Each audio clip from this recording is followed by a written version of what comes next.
Chers confirmants, chers frères et sœurs,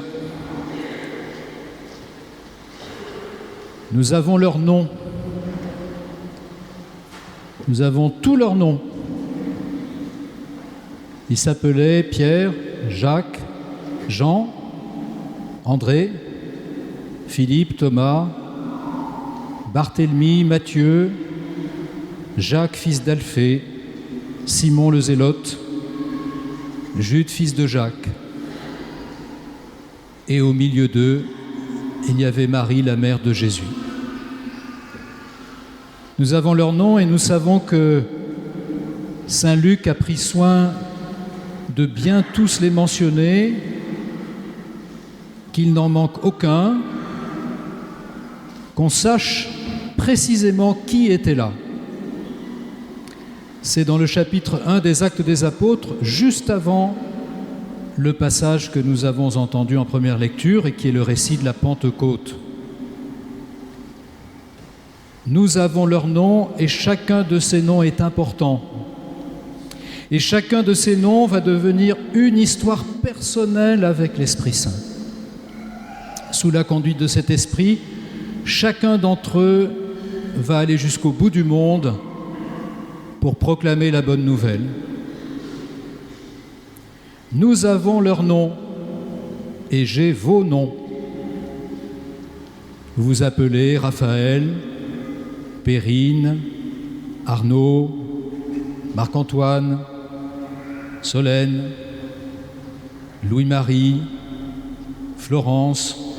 Tiens, à propos, Florence, elle a 12 ans aujourd'hui. Bon anniversaire, Florence. Camille, Thaïs, Kitry, Côme et bien d'autres. Je ne peux pas égrener tous les noms, mais nous vous appellerons par vos prénoms tout à l'heure. J'aurai la joie de les prononcer à nouveau. Et je les ai égrenés ce matin dans ma prière, parce que, comme pour Pierre, Jean, Jacques, André et les autres, l'Esprit Saint veut accompagner votre vie jusqu'au bout désormais pour que vous soyez témoins de la bonne nouvelle de Jésus. Et nous comprenons pourquoi il est si important que les noms des 11 apôtres nous soient donnés au début des Actes des Apôtres. C'est parce que nous venons à notre tour nous inscrire dans cette liste qui s'est prolongée à travers les siècles avec des milliers, des dizaines de milliers, des millions, des centaines de millions d'êtres humains dont la vie a été marquée pour toujours et accompagnée pour toujours par l'Esprit Saint. Ils étaient, ces 11, dans l'attente de l'Esprit Saint, mais ils n'en avaient pas toujours été ainsi, et l'Évangile nous le rappelle. Cet Évangile qui se situe au soir de Pâques et qui nous montre les 11, pas du tout dans l'attente de l'Esprit Saint, mais dans la peur. Ils avaient verrouillé les portes du lieu où ils étaient parce qu'ils avaient peur des Juifs. Ils avaient peur. Ils étaient paralysés par la peur.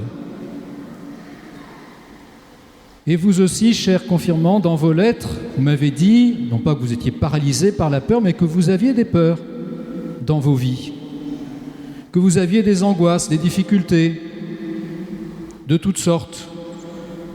J'essaie de prier, mais j'ai peur de ne pas y arriver, j'ai peur de ne pas tenir dans la prière, j'ai du mal à prier. Je voudrais construire une vie en m'engageant définitivement avec quelqu'un un jour, mais mes parents sont séparés, je ne sais pas si j'y arriverai moi-même, j'ai peur.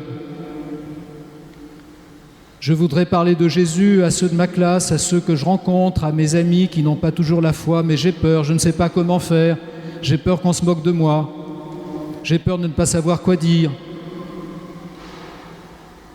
Je sens que le Seigneur m'appelle à quelque chose de grand et de beau, mais j'ai peur de ce qu'il va me dire. Et je ne sais pas si j'aurai le courage de répondre.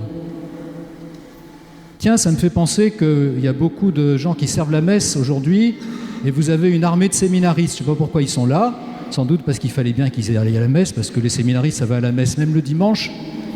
Eh bien, ces jeunes, ils se préparent à engager leur vie à la suite du Seigneur. Ça peut être intéressant d'interviewer tel ou tel d'entre eux. Voilà. Il y a 1001 manières d'engager sa vie, marquée par l'Esprit Saint, conduite par l'Esprit Saint, sans avoir peur. Et il y a toutes sortes d'autres peurs. Il y en a qui ont peur parce que leur vie est déjà marquée par la maladie. Il y en a plusieurs qui m'ont dit « j'ai peur de l'adolescence ». L'adolescence est une maladie dont en général on se remet, mais on a bien besoin de l'Esprit Saint pour traverser l'adolescence, et c'est peut-être pour ça que justement beaucoup d'entre vous qui sont très jeunes ont demandé la force de l'Esprit Saint. Pour garder le cap, pour rester dans la foi, pour rester dans la fidélité à Jésus et dans les commandements de Jésus, pour savoir où va ma vie. Quelle chance nous avons de savoir où va notre vie. Il y a tellement d'hommes et de femmes dans le monde qui ne savent pas d'où ils viennent, ni où ils vont, ni où va leur vie. Quelle chance est la nôtre, frères et sœurs. Quel cadeau, quelle grâce, quel bonheur. Et comme nous sommes ingrats d'oublier si souvent ce cadeau, de nous détourner si souvent de cette grâce et de chercher des petits bonheurs. Car ce que Dieu veut pour nous, ce n'est pas un petit bonheur, c'est un très grand bonheur. Dieu veut pour nous que nous partagions sa propre vie, et l'Esprit Saint est le premier don qu'il nous fait pour la partager. Alors revenons au Cénacle avant la Pentecôte, le soir de Pâques. Voilà que Jésus est au milieu d'eux. Et ils ont peur, ils ont encore plus peur quand ils voient Jésus, parce que celui qu'ils s'attendent le moins à voir, c'est justement lui. Et que leur dit-il ? Oh, c'est tout simple, il leur dit « La paix soit avec vous ». Chers confirmants, Jésus vous dit aujourd'hui « La paix soit avec vous ». Dans vos angoisses et dans vos peurs, alors aujourd'hui vous n'avez pas peur, c'est un beau jour de fête, vous êtes très entourés, mais on n'est pas toujours entouré, on est parfois seul pour prendre des décisions, ou pour avoir des attitudes courageuses, ou pour résister au mal et au péché. Mais Jésus est là et il vous dit « La paix soit avec vous ». Et cette paix, Jésus nous garantit que personne ne pourra nous la prendre, même si nous sommes au fond d'un cachot, même si nous sommes dans la détresse, la paix de Jésus, personne ne pourra nous l'enlever. C'est la paix de l'Esprit Saint. Et cette paix, le soir de Pâques, c'est d'abord la paix du pardon. Parce qu'ils ne sont pas fiers d'eux, les apôtres. Ils ont renié Jésus, ils ont pris la fuite, et surtout Pierre. La paix soit avec vous, ça veut dire beaucoup pour celui qui, 48 heures avant, a dit « Je ne connais pas cet homme ». La paix soit avec vous, c'est la paix du pardon. Pour ceux qui ont eu peur, et nous sommes toujours en partie responsables de nos peurs, parce que nous sommes complices de nos peurs souvent, comme nous sommes complices de nos péchés en général. Sinon, nous ne ferions pas de péché.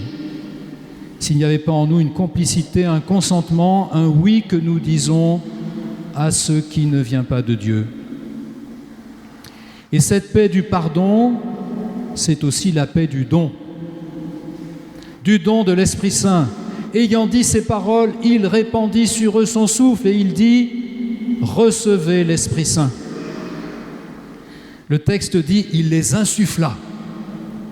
Jésus les insuffle. Insuffler, ça veut dire faire gonfler les voiles d'un bateau, par exemple. Insuffler la vie à quelqu'un qui est sur le point de mourir, en lui faisant une respiration artificielle, en remettant de l'oxygène dans ses poumons. Il leur insuffle l'Esprit Saint, il en fait des vivants, de vrais vivants. Quelqu'un qui est un vrai vivant, c'est quelqu'un qui sait d'où il vient, qui sait où il va et qui sait aimer. Et qui sait tenir parole quand il a dit quelque chose. Voilà quelqu'un qui est vraiment vivant. Ce n'est pas une ombre d'homme, c'est un homme ou une femme véritable, à l'image de Jésus. La paix du pardon, la paix du don, qui devient la paix de la mission. Ceux à qui vous remettrez les péchés, ils leur seront remis, dit Jésus. Qu'est-ce que ça veut dire ? Ça veut dire qu'ils sont envoyés pour donner ce qu'ils ont reçu. Ils ont reçu le pardon, ils vont donner le pardon. Ils ont reçu l'Esprit Saint, ils vont donner la force, la joie, l'amour, la vérité qui viennent de l'Esprit Saint. À la première liste que nous avions dans les lectures, celle des 11 réunis au Cénacle, s'en ajoute une deuxième. c'est celle de groupes humains. Une fois que l'Esprit Saint est descendu, que font les apôtres? Ils ouvrent les portes, ils ouvrent les fenêtres, ils se mettent à parler à tous ceux qui sont là, et ce sont des groupes d'hommes et de femmes qui viennent, nous dit saint Luc, de toutes les nations qui sont sous le ciel. Et je félicite la lectrice qui a très bien prononcé les noms, parce qu'ils ne sont pas toujours faciles à prononcer. Ce sont des noms que nous connaissons parfois peu aujourd'hui, parce que les régions d'où ils viennent ont changé de nom. Parthes, Mèdes et Élamites, habitants de la Mésopotamie, de la Judée, de la Cappadoce, des bords de la mer Noire, de l'Asie. À l'époque, l'Asie, c'est le Moyen-Orient, de la Phrygie, de la Pamphylie, de l'Égypte, de la Libye, Crétois et Arabes, Romains résidant ici, tous, nous les entendons publier dans nos langues les merveilles de Dieu. Que c'est beau les noms! Les noms des personnes, c'est magnifique, mais les noms des nations, c'est aussi beau. Parce que toutes ces nations, par leurs représentants, sont touchées par la grâce de l'Esprit Saint et elles vont, en un temps incroyablement court, être touchées par la prédication de l'Évangile. Les nations que saint Luc énumère ici sont celles de l'Est méditerranéen, et bientôt c'est tout le bassin de la Méditerranée qui sera touché par la prédication apostolique. Nom de personnes, nom de nations, nom de groupes humains qui désormais, recevant la bonne nouvelle du salut, ne sont plus des groupes étrangers les uns aux autres, opposés les uns aux autres, ennemis les uns des autres, mais des groupes humains qui constituent la même Église. S'il y a quelque part, frères et sœurs, un secret de l'union de l'humanité, il est là et nulle part ailleurs.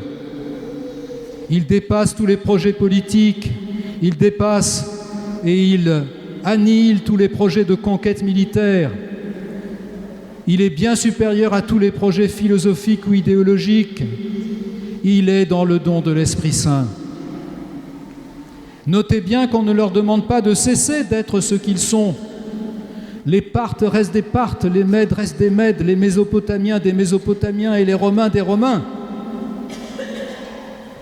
Ils gardent leur foi, leur culture, leurs coutumes, leur langage.